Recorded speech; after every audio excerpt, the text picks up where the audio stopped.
Of course, out of all the days. There we are. Good afternoon, everyone.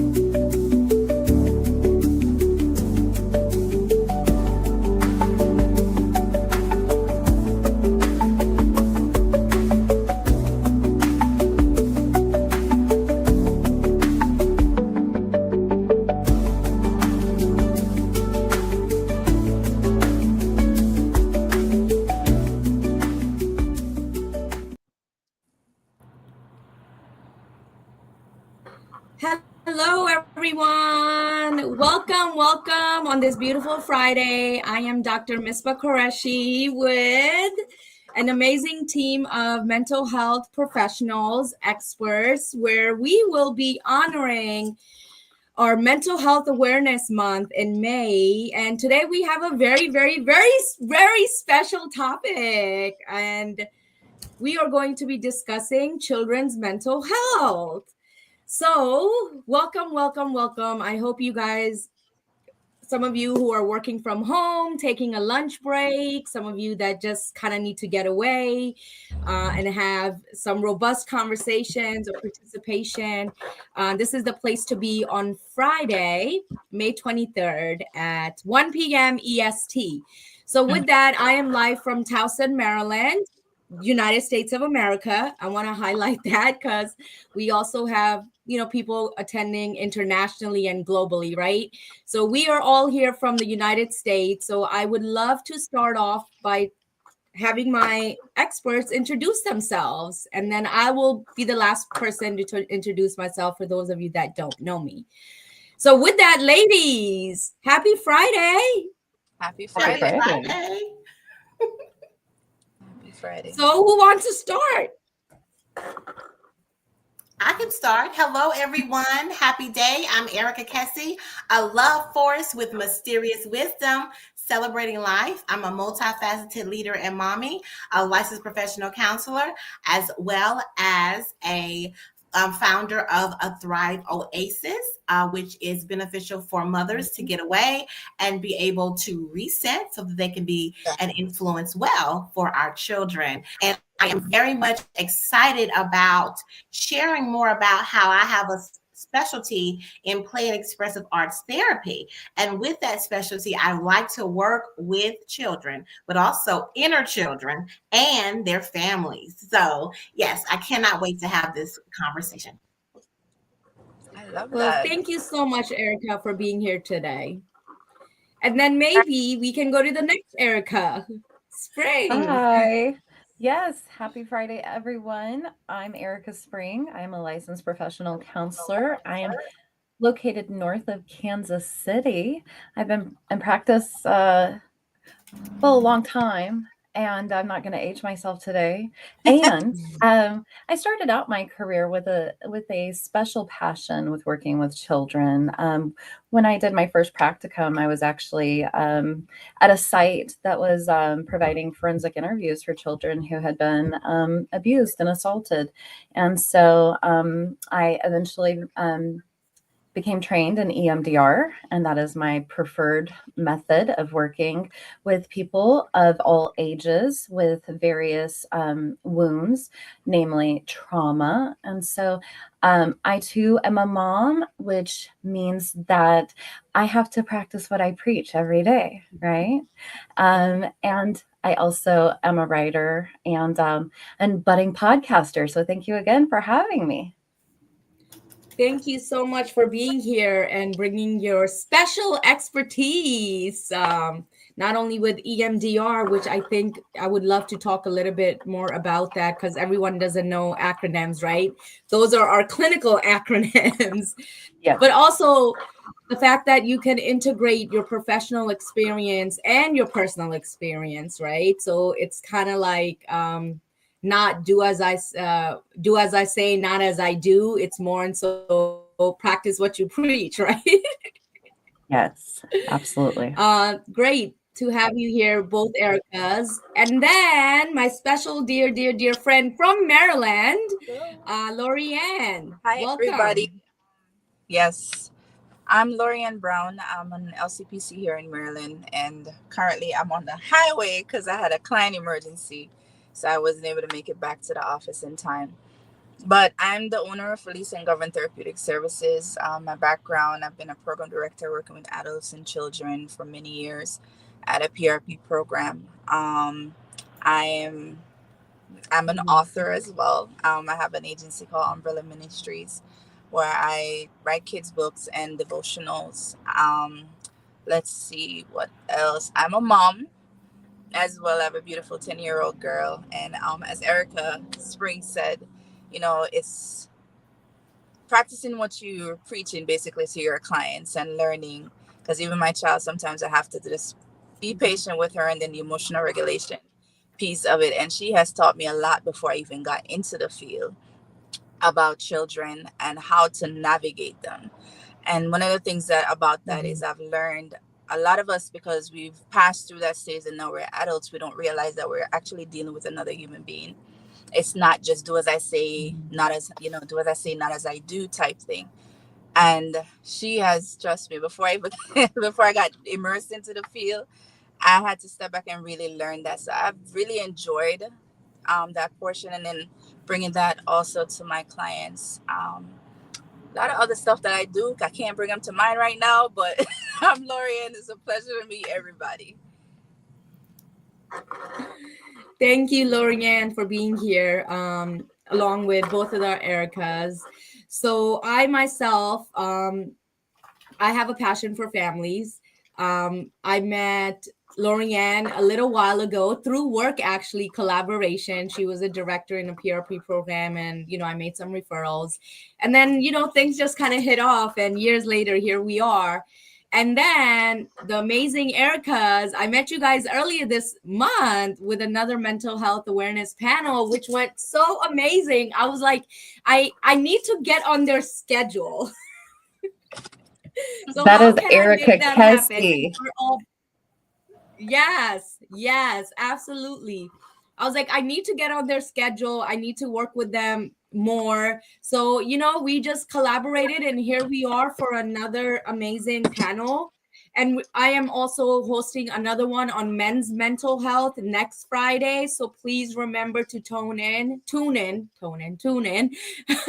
at 12 p.m. EST. And then we're also doing another one for our Parenting in the Trenches podcast with Dr. Tanya Farron, which is going to be maternal and paternal health, guys. So there's ample opportunity in the month of May for us to gather information from some amazing experts.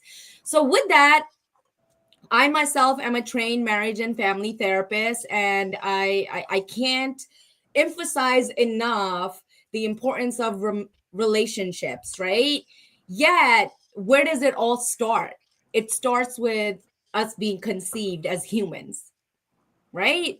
It starts with us when we are tucked away safely in our mommy's tummies, right? When we are conceived, and then we are born into this world of relationships. So why did we choose children's mental health? Well, for me, it's because that's where it all starts. It starts the minute you are conceived. We will talk more about that. And I want to kind of ask all you beautiful ladies, why do we need to focus on children's mental health from your end? I mean, as you said, children are the future, right?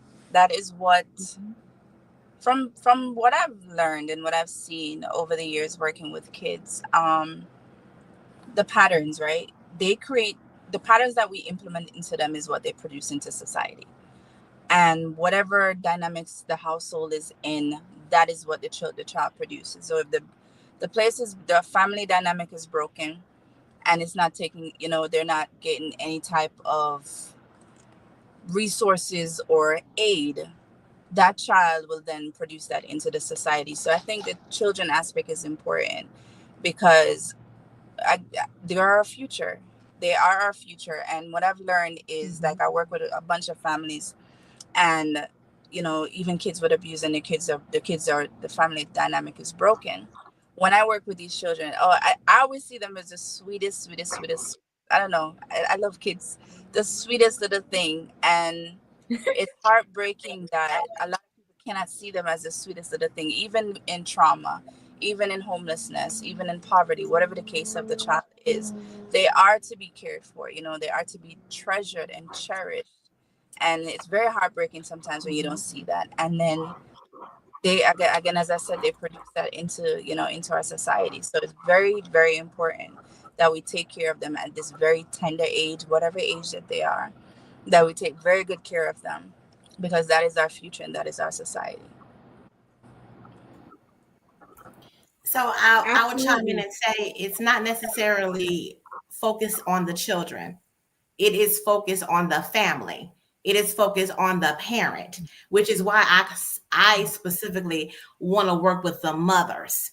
Like you said, the kids are in the womb, right? From there, we're having problems. I've worked with women who are on drugs or on meth or on something, and then they give birth and their children are taken away from them. So we have to stop them when they're pregnant in order to kind of really work with them in order to be the influence that they need to be. So I really like to, whenever someone brings me a child, I'm looking at the parents. You're not going to drop your child off with me. We're going to be working together. We're all going to learn communication skills. The thing is, the children are easy. They are easy. Because they're not, okay, they just want order, discipline. They just want reliability, safety, right? That's what they want. But it's the parents that are usually the culprits. They have to decide to heal their inner child, and they must not parent their inner child, but parent the child that they have. That's my 2 cents. I love all those Thank sense. you. You nailed it. Love it. You nailed it. And I love the fact that you brought it back to the life that exists even before the conception of a new life. Right? I actually literally, again, was talking to my brother about this the other day. I'm like, you know, the person that's about to come into the world, the child that's about to come into the world has not chosen this life, right? At all. At all. I mean, there's so many family dynamics around childbirth, around culture, right? Women are parents. Let's just say parents. Parents go through so much to bring a child into this world. Some unwanted, right? Some are, sad to say, some women are rape victims, right? Some are forced into marriages. I recently started working with someone who shared that her husband at that time would impregnate her so she didn't leave him because he found out she was going to leave him. Right. So there are so many dynamics, right? So again, we can do a whole different session on maternal, right? Women's mental health, men's mental health.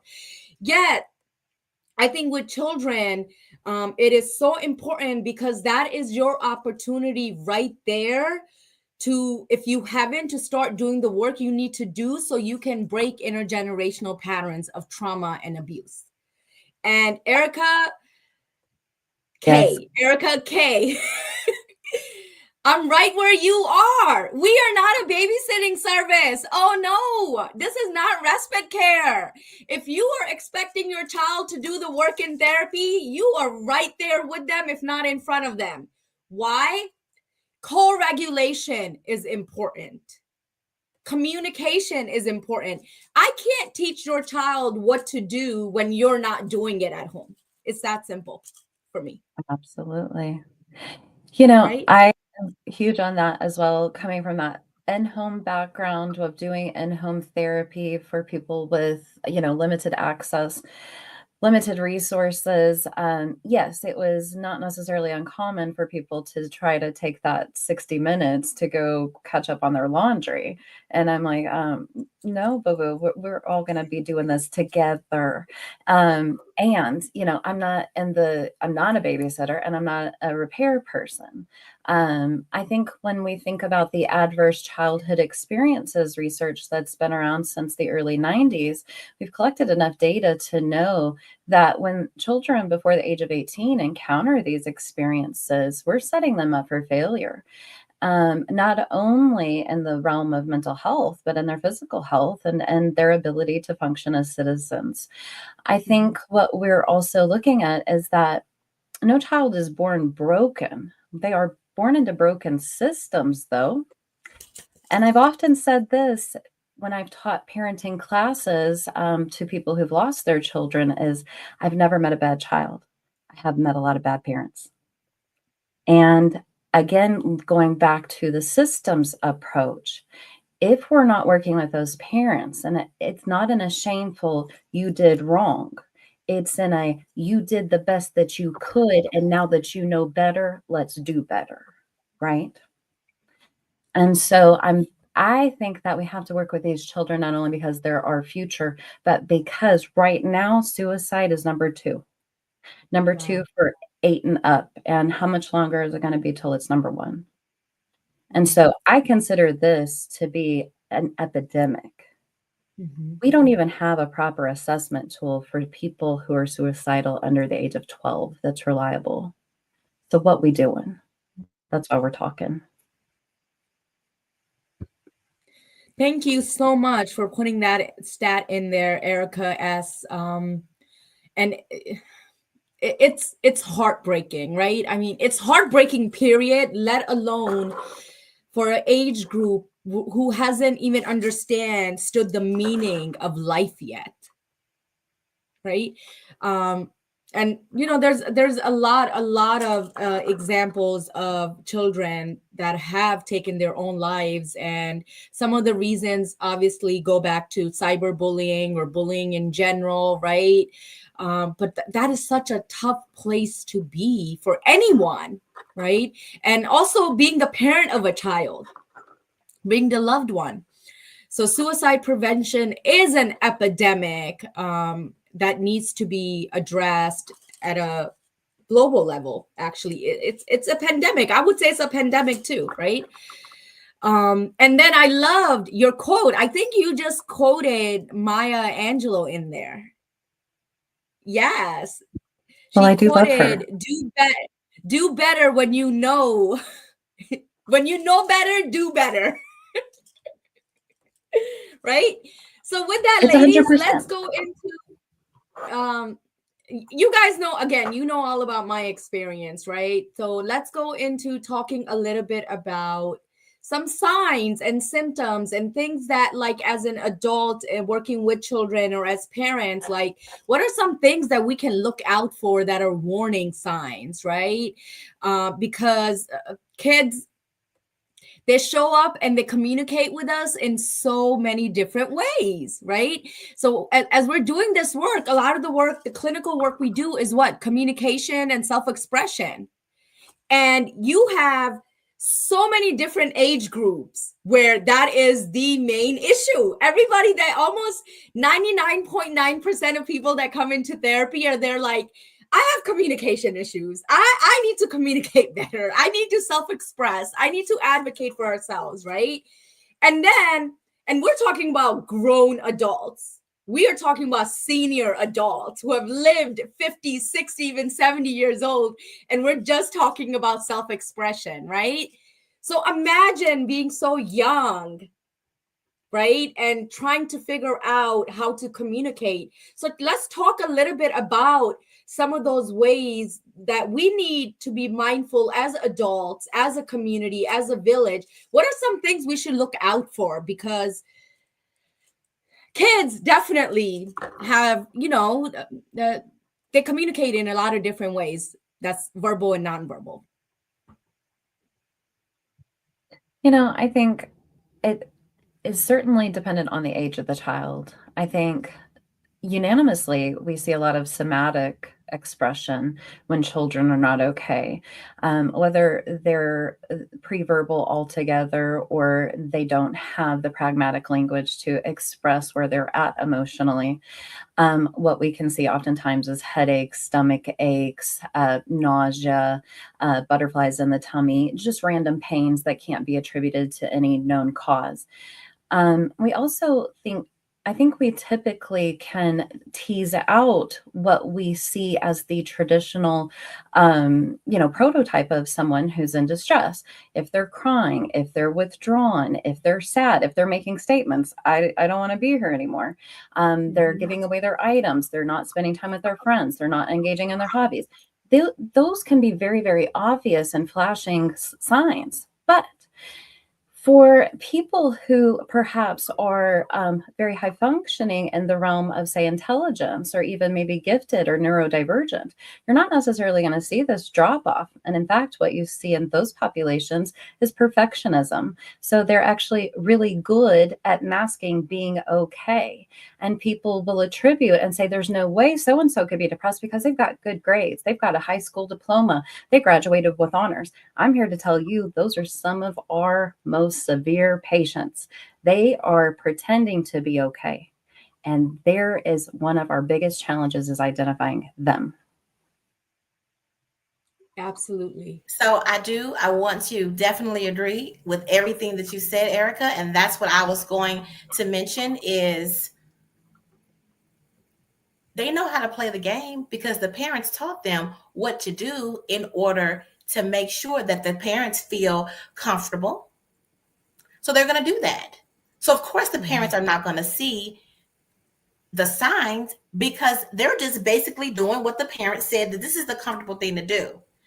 It's when they do something out of the ordinary because they just have suppressed it so much. I see panic attacks. I see doing just different things like being passive aggressive or doing vindictive little things. Like my daughter decided she was going to take all of her panties and all of her little t-shirts that need to be washed and put them in a bag so I couldn't find them in the laundry room. And it was just peculiar for her to do that. Like, why would you do that? But she needed to communicate something with me. She felt a way about interactions that was going on in my life. So we had to sit down and have a conversation. You really have to pay attention to your children. Going back to what you said, Erica, about the suicidal thing. My daughter has had suicidal ideation. She has major depressive disorder. She was touched inappropriately twice. And so I had to sit her down next to me. I mean, we're not going to have this situation. If we need to sit and watch you and make sure you get what you need in order for you to stay in this world, we're going to do that. And maybe you want to be quiet. Maybe you don't want to deal with it, but I'm going to let you know that I'm here and I am here. And I don't care if you don't care, if you don't like me being present. That's the issue with parents. They're not present because they're not even present with themselves. They don't even know how to be with themselves. They don't even know how to sit down and stop being busy doing everything. So they want their kids to be mild-mannered and not do anything. Sit them in front of another thing, sitting in front of the computer all day long, or the laptop, or the video games all day long. You know that fries them. When I stop my daughter from doing all of that. Only thing she watches is one little show. She is a better, well-behaved child when she does not have this interaction, all of these messages that's hitting up into her. She's eating that, she's feeding on that, and she's coming back just not being able to process well. So that is what I'm saying. We have to really watch them. Now, I want to say, I love the part that you said about the village. We're going to have to be bold enough to say something when you see something. I have lost several friends who were not good mamas because I had to tell them about what was going on, what I was seeing in their child. I had to speak up. And then, of course, that's why I'm very particular about the mom friends I have. We other mamas need to make sure that other mamas are doing right. We need to speak up and say something because it is our responsibility. I don't care if it's something going on in a grocery store. I'm going to say something to that mother. She might not like me. She's not, but the child sees somebody defend them. And that can make all the difference in the world. Thank you, Erica K. I love it. You see, that's passion, and I love that. And you know what?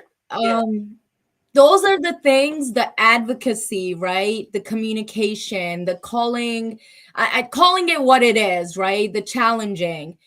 And those are the things that I think get people like us in trouble, in the sense that even our own family members start labeling us as a troublemaker. Like every time you come around, I know I've been told, every time you come around, there's always a fight at home. And you know what I say to them? I was like, no, honey, every time I come around, I speak the truth. And that's what makes you upset. Because nobody else is talking back to you when I'm not home and present to name out injustice. I'm not here to say to you, no, that is not okay. And it could be the simplest thing, like pick up your plate after you ate.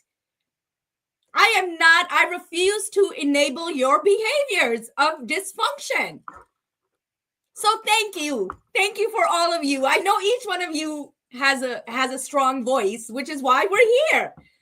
Right? And we're using that voice to make a difference in this world, especially for those that can't stand up for themselves. Right? So, Lorianne, it's your turn. What would you want to add to that? I think she may have froze. I think she is frozen. Yeah, because she's still at that smile. And she knows, because you know we hang out on a personal level too, so she sees some of it. Okay, so I mean the somatic symptoms, our body, you all are familiar with Our Body Keeps a Score. That's an amazing book that I think everybody should read. So what I would really just want to add, as we just kind of tie all of that together around like what to look out for, right?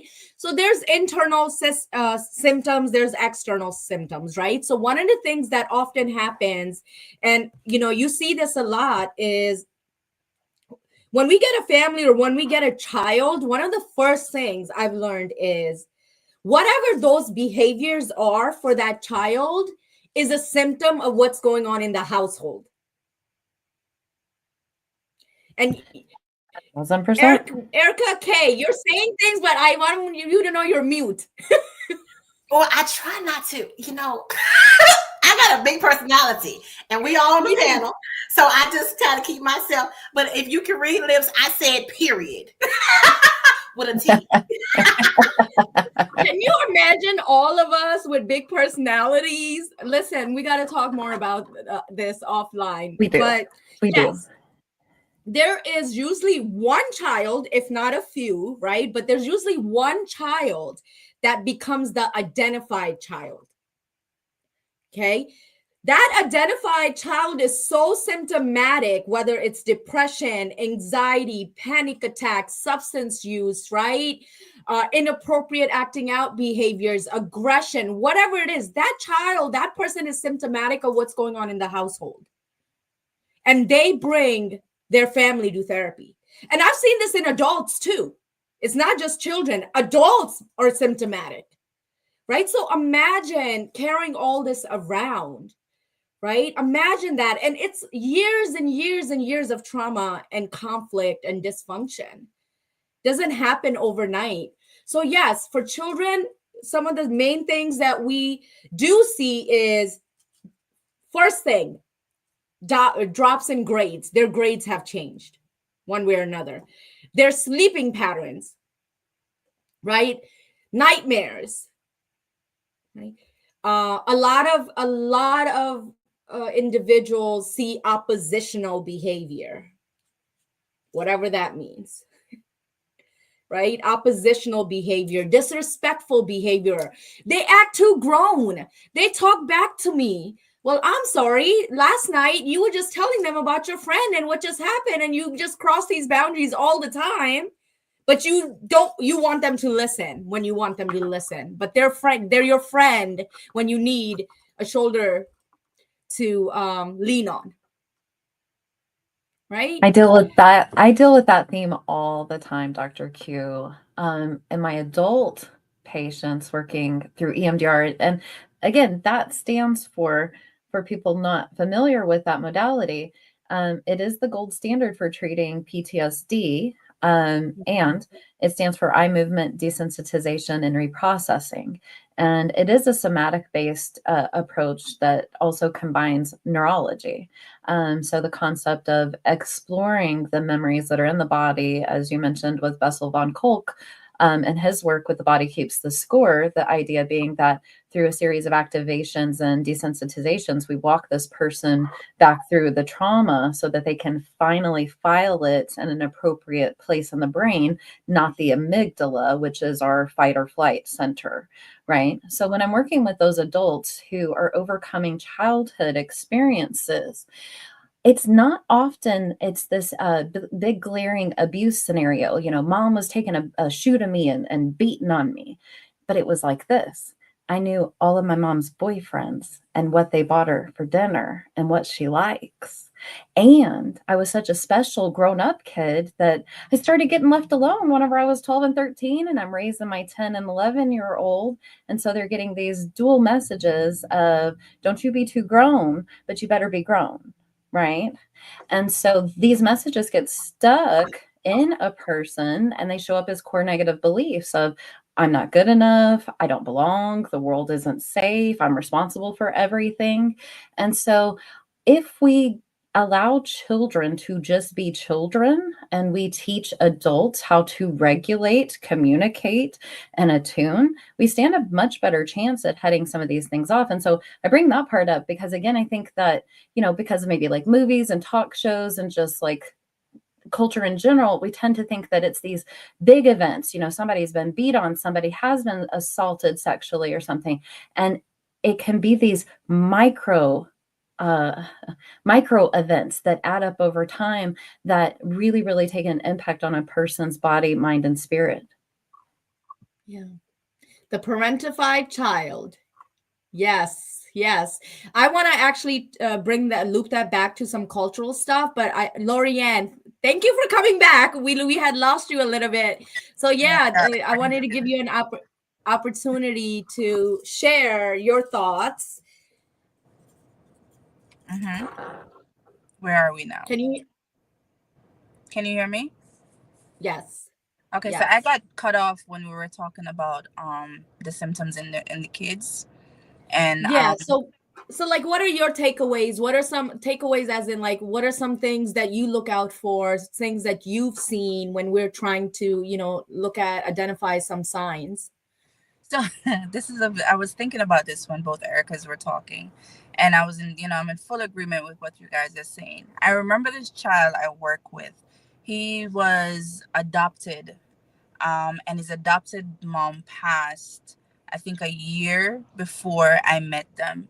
Two boys. There were two boys, and I think one was Asian, one was Hispanic, but they were both adopted, from the same mom, and they were now with the grandmother.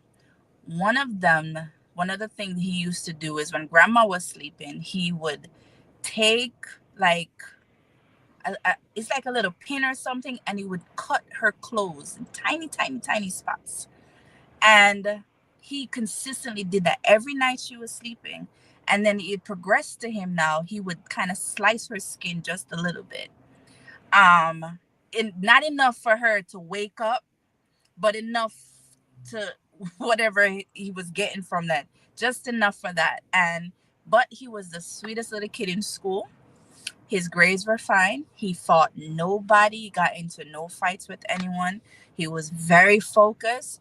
But at home, how he was expressing his anger, his frustration, or his abandonment was by doing that. And it was very intriguing to me because I've never saw anything like that. And she would show me the clothes where little pieces, it just tiny pieces, he would do it. And then eventually it went over to him doing it on his own clothes. And then eventually it went over to him, kind of cutting himself. And this is when I was working with them in PRP. So both of them were severely traumatized. I do know their birth mothers were on drugs, and they were born with drugs in their system. I forgot what kind. I think it was cocaine or methamphetamine. They were both born with the drugs in their system, like two different mothers, but they were both born with the drugs in their system. And grandma didn't know what to do. And so it took a few years to with the therapist, PRP, and everybody working with these kids to actually help. The other one was more aggressive. He was fighting everybody. But the smaller one, the other one, he was very, I don't know. I knew it was the trauma he endured. We don't know the full dynamics of what happened when they were little. I don't know if there was molestation, but there was physical abuse with whatever family they were put with when they were younger. But those were some of the symptoms. That was the symptoms that was very intriguing to me that I saw in a child that was expressing, how he was truly feeling. Yeah.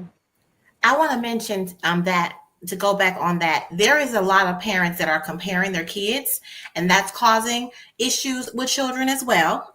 Because then they get into a spiral of always comparing themselves to something else and never really getting to know themselves. That's a thing. When there's also one child that is the scapegoat, right? Everybody always pushes everything towards that child, like it's always their problem. Then you have this golden child who they do nothing wrong, but that one gets away with so much stuff that they're the ones doing a lot of the stuff. And I always get the one that's the scapegoat, like, you got to do something with this person, with this little boy. And I'm looking like, no, I got to do something with y'all, because y'all got a problem. You all probably need to get divorced and everything else, because this is the problem. Because he's looking at me like, so you told me to set boundaries, but nobody in the house is setting boundaries. You told me, and I'm saying, listen, we don't have the family come in here because they have to do with what you're doing too. We're working together. But I mean, this is a lot of things going on, and it all stems from the parents bringing people into the world and not already being on their healing journey. You have to do the work. I'll have to say, in being a mother, I'm a very intentional mother, have always been that way. So it's all another thing, a lot of things are going on in school too. My daughter went to elementary school, okay? They had boyfriends, they had all kinds of things going on. They was slicking edges and not reading. I mean, serious. It was a lot going on in that. I knew about it because I was like, girl, what's going on there? I was like, I was getting the tea every night. I mean, every time we got out of school. So I knew what was going on. But I was like, do the guidance counselor? She says, guidance counselor don't count. I be sitting under the tree talking to them. Sexual abuse is happening. All kinds of stuff is going on with them kids. They had me coming there so many times. I say, I don't work here. Like, this is not okay. I'm trying to make sure my daughter's all right. That's it. But I'm the only Black mama showing up in there. Okay, I'm going to say something about that too, because there's a lot of parents who are just not present. They'll just show up. They'll put their child in school.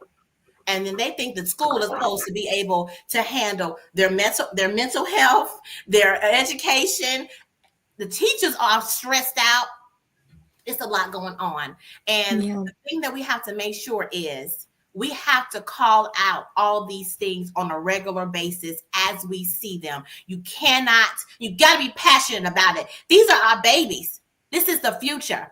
And these parents have to get themselves together. They need to be doing the work. So you have to call them out. I'm talking about everybody in the family. No more sweeping things under the rug, letting the uncles molest children and all kinds of stuff that's going on. That's why people are bringing things on to the future. Yes, it's generational. And to piggyback off Erica K, something that you said earlier, when we were talking about your daughter being present. This is such a big topic, and it's such a crucial topic. Because I don't personally see a lot of people like advocating for kids, and even the family system is to make the family system whole again. And I do know there's little pockets of people that are say, okay, we got to make a change. Like for myself, I noticed a pattern and I said, I have to make a change for my child.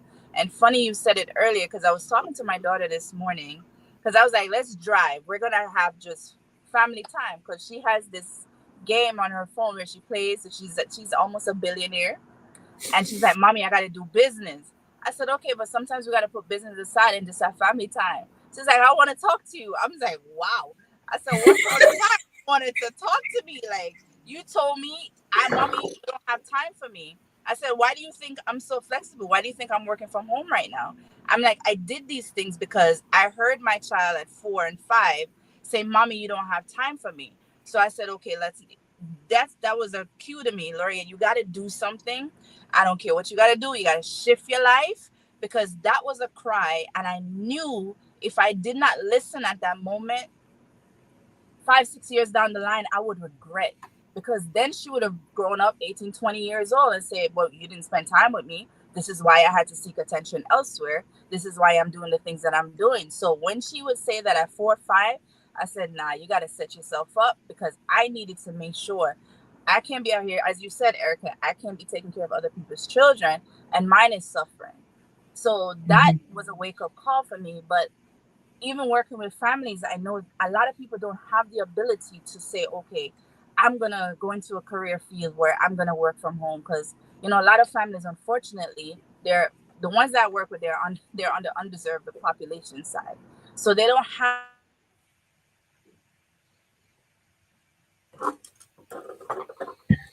Oh no. That highway is not doing her justice.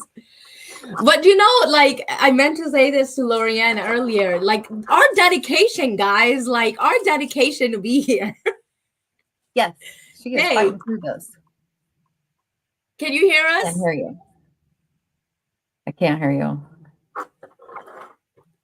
Okay. We can't hear you.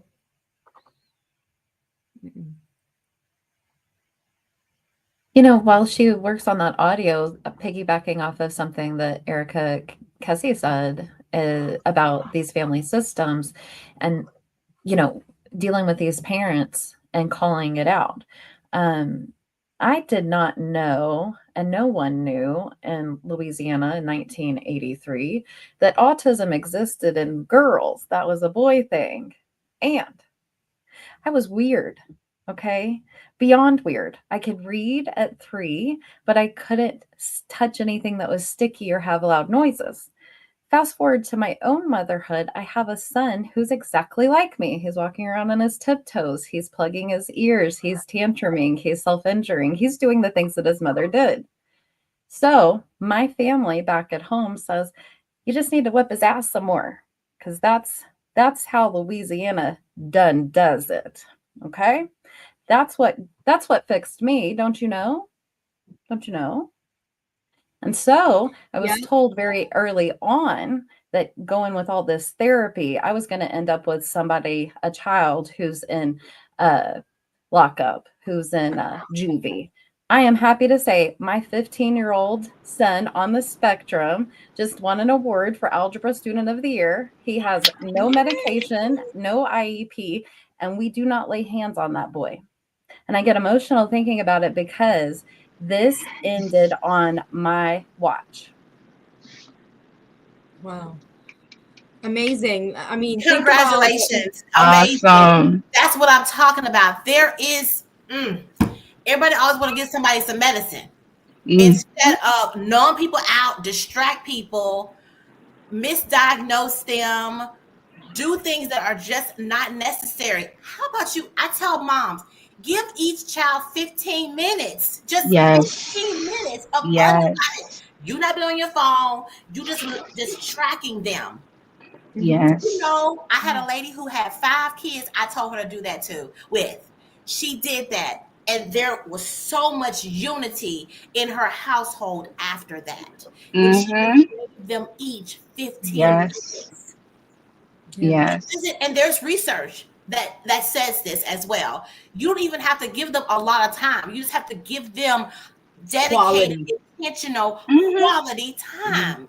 because they want to feel heard. They want to feel just like us as adults. We want to feel heard. We want to Exactly. feel respected. We want to, we want to no nobody likes the feeling of abandonment or rejection. It's a core that hits your soul, and it's very, very painful. And when abandonment and rejection is there, other voices starts talking to you and telling you you're not this, you're no good, and then it's so loud, you start to listen to it, and then you listen to it, you believe it, and then when you believe it, it's in your belief system, and it's in your belief system, you start to become it, and you start acting like that thing, all because mom or dad did not listen, mom or dad did not pay attention, they didn't tell me I'm beautiful or I'm handsome or anything like that. And I think we need more parenting classes. It's like we need more parenting. A lot of It's us, like you trust gotta me, have we a don't know how license. to be. Yes, they Gotta need have to a get them license when to after drive. they give birth. Before, because you got to have a Before, I license to agree. drive, you have to have a license to practice, you have to have a license to run a forklift. Why you ain't got to have a license to run a toddler? What do you mean? Or some form of certificate, right? Like some form of certification, right? I'm And I certified to be a parent. And I completely agree, Erica S, Erica K, and Lorianne. We do need a lot more parenting resources. And Dr. Tanya Farron, I have to mention, she wasn't able to attend, but she would have been a great addition because she's on the education side too, right? So there's so many layers, which is why when I made my flyer, I was like, what do I want to write that's catchy? And all what I instantly came up with, it takes a village to heal a child. Yes, it takes a village to raise a child, but it takes a village to heal us. It takes a community to heal us. And there's so many different layers. And we've made so many points here that we can't go in depth with. Yet, just the mere fact, right? When we're talking about, some people see premarital counseling now, right? Great. What about pre-parenting classes, right? Why not? If we go to school to become A, B, and C, why shouldn't we get the resources and the learning and the skills we need to become a parent? But no, it is one of the most natural thing that the human condition can do. It happens so naturally. You don't listen, you can have cognitive abilities on all different levels. You can be you can not be able to speak, you may not be able to hear, you may not be able to do certain things, right? The abilities that we have as humans, but everyone knows how to have sex. You just learn it. And with sex comes children. And yes, do I I believe that parents are doing better? Absolutely. I think you guys, all three of you, and hopefully me soon in the next year and a half, you have lived experiences and you're making a difference.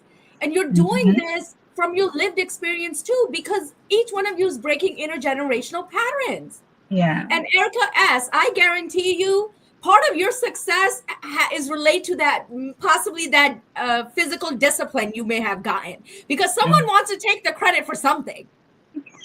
Oh, I assure you they do. And I think it's like this too. It takes a village to heal, as you say. I think we're also missing a tremendous amount of resources. And when we think about, cutting access to various forms of birth control, forcing birth, if we're going to make this the new norm, then we might as well go ahead and lay in that infrastructure with these big, beautiful bills. And, I think too, when we are talking about children's mental health in general, yes, parents are getting better. The way that I teach parents about how this gets better is that you become the parent that you needed.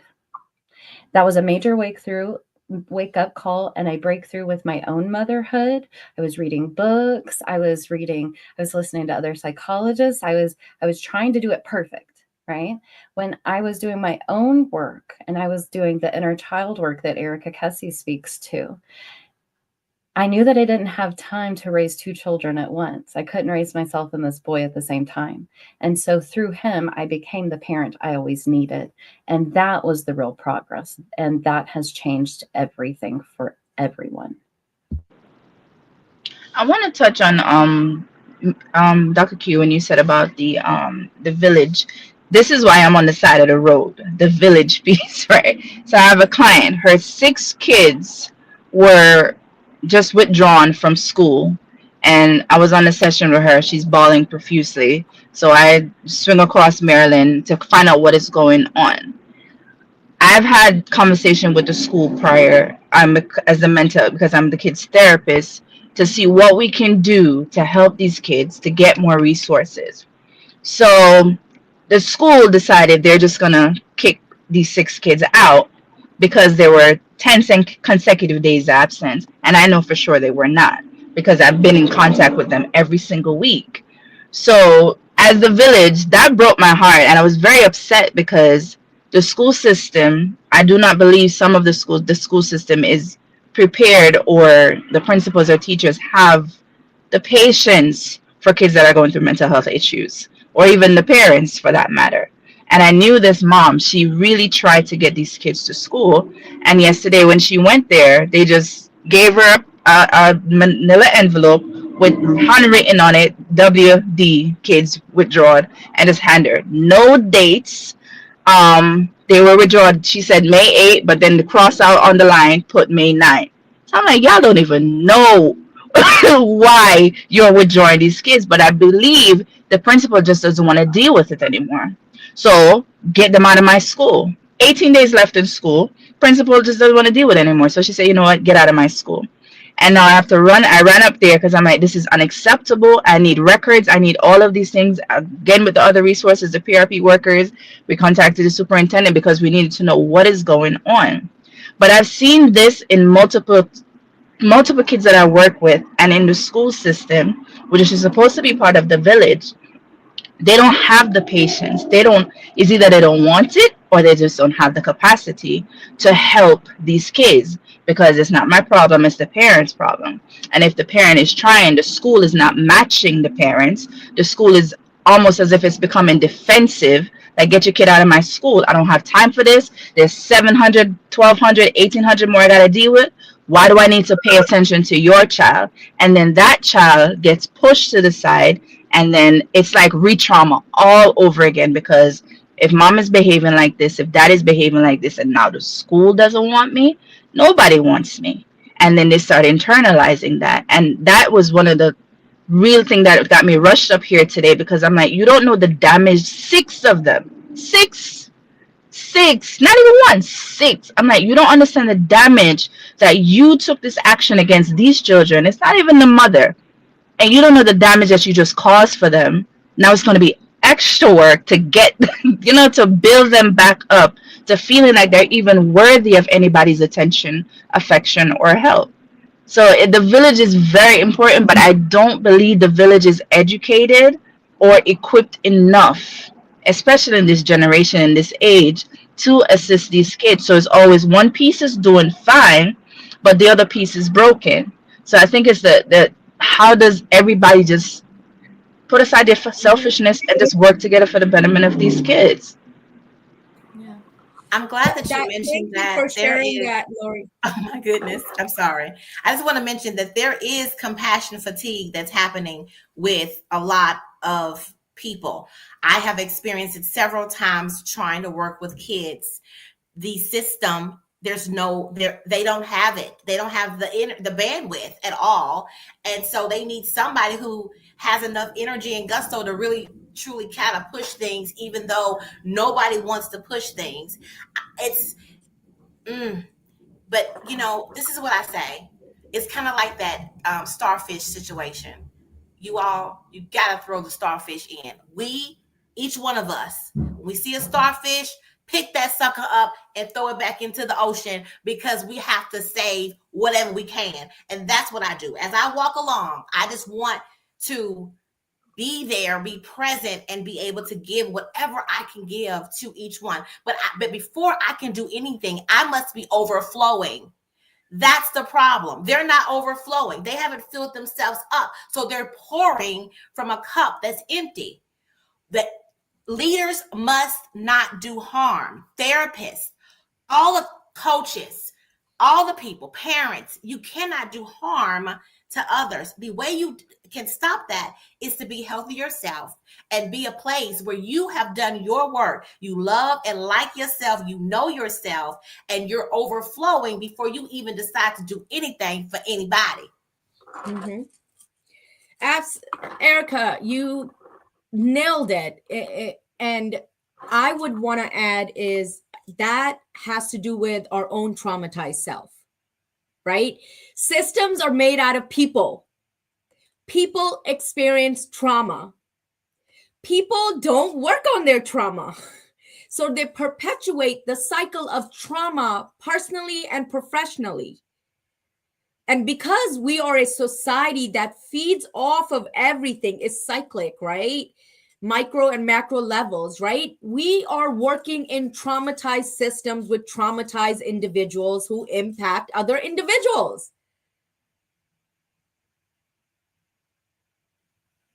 That's that. And even when we go back to what you mentioned, you had mentioned earlier, right?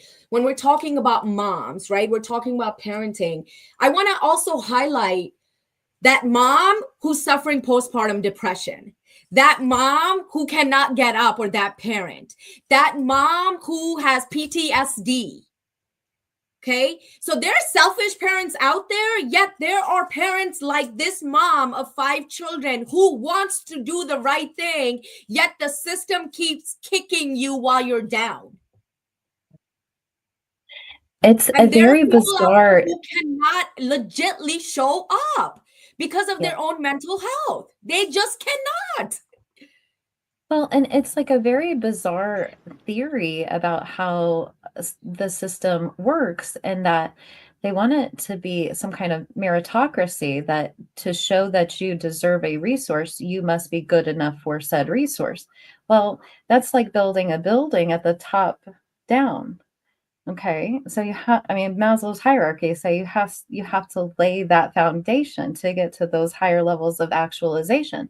And so whether it's food stamps, whether it's Medicaid, whether it's WIC, these are very concerning times for these programs that are, again, who's going to lose? The people that are passing these budget cuts think that this is going to motivate people to go out and leave their children and go to work for minimum wage. Who's actually losing here? These children who are hungry, these children who don't have adequate resources, these children that don't have transportation to and from school, because these children didn't ask to be born into a system that doesn't want them. And so I think, no matter what our modality is, what our purpose is, the fact that we are continuing to work within these systems shows a lot about our resiliency and how hard-headed we all are, right? And I want to mention something that we do over here in case y'all ever do this. It's a wonderful tool in our community. We call what is called a system of care. So this is multidisciplinary. We will bring in the school, we'll bring in the psychiatrist, we'll bring in the therapist, we'll bring in the social worker, we will bring in children's division, youth services. And when we have this child that's non-compliant and showing out and doing all the things, we bring the village to them. And we call this wraparound care. We wrap that family up in our care, not to enable them, but to teach them how to fish. And we do that. We have wraparound care. Oh gosh, I must be having bad experiences because we have wraparound care. But it brings me back to what one of them. Maybe it's compassion fatigue, or maybe just one of those systems. If one falls out, we are stuck. And I've had meetings. Oh my goodness, I've had meetings with different agencies and around certain families, and one of them just don't care.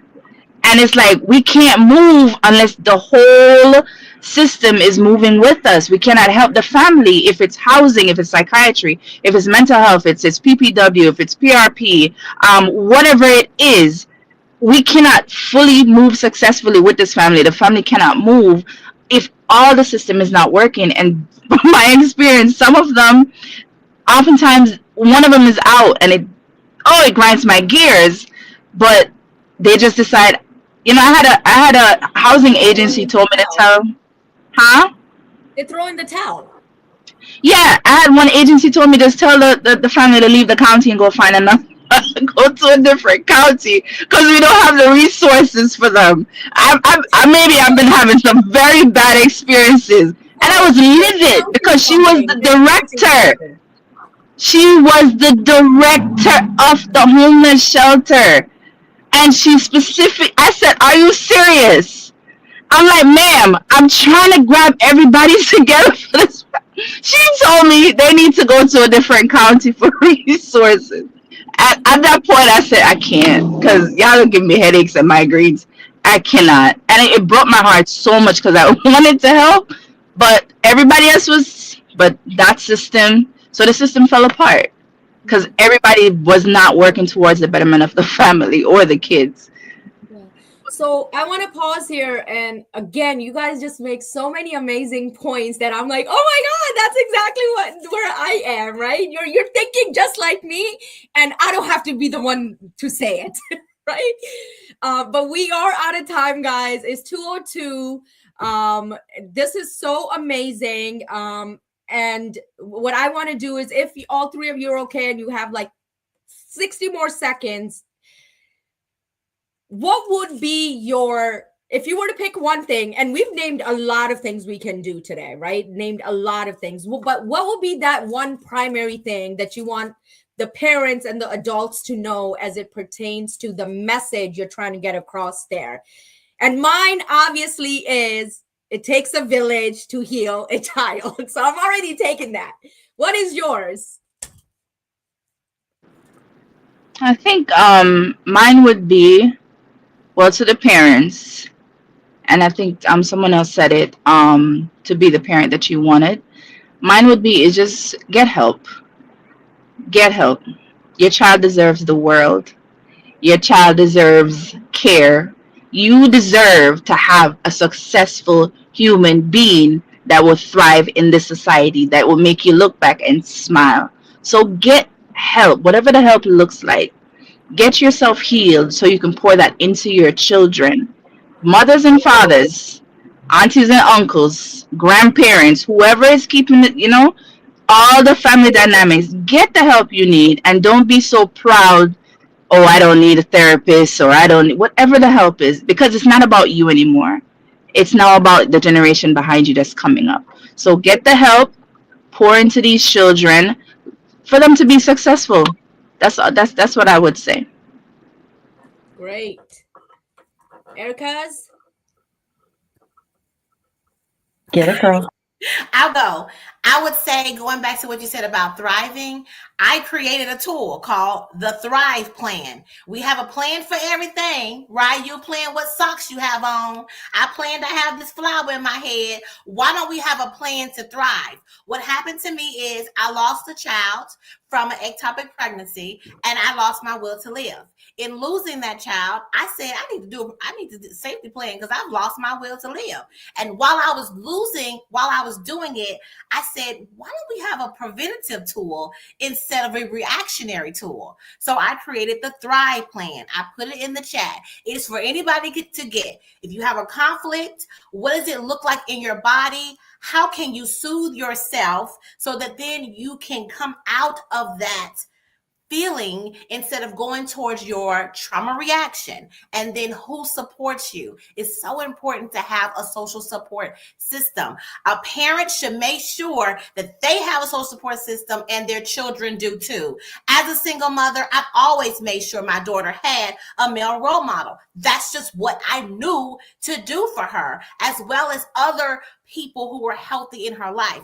It is your responsibility to plan to thrive. Yes. All right, take it away, Erica. I love what everybody has said, certainly. And I think my challenge to any parent today, whether their child is experiencing mental health symptoms or not, is go outside and talk to your child. 10 minutes, give them your face, uninterrupted, eye contact, a arm on the shoulder, a hand on the shoulder, and finish that conversation up with a statement that says, I am proud of exactly who you are, and I'm so glad you're in my life. When we treat our children like that every day, not only are you growing that child's foundation, their confidence, that child will come home to you and bring you grandchildren and visit on the holidays. And so this is why most of us became mothers. We desire an entire family system for the duration of the life, right? And so if you want your children to come home, you must get to know them right now before it's too late. We get 18 short summers if we are lucky enough. What is 18? Nothing, right? Make every day a point to make eye contact, to touch that child and let them know, I love who you are. Thank you so much. Thank you so much, ladies. We're gonna thank you. I think this was Thank such you, an Dr. amazing Q. You're amazing. conversation. Thank you for having us. Thank you for being here and taking out the time. Like, even in the midst of Thank a you crisis, so much. Lorianne, you could have easily been like, I have a crisis going on, right? I'm saying, But and awards. this is again the power of virtual, right? The virtual Yes. world. Yes. It's doing a lot of exposure, unneeded, traumatizing exposure, but this is how accessibility, right? So with that, ladies, have a wonderful Friday.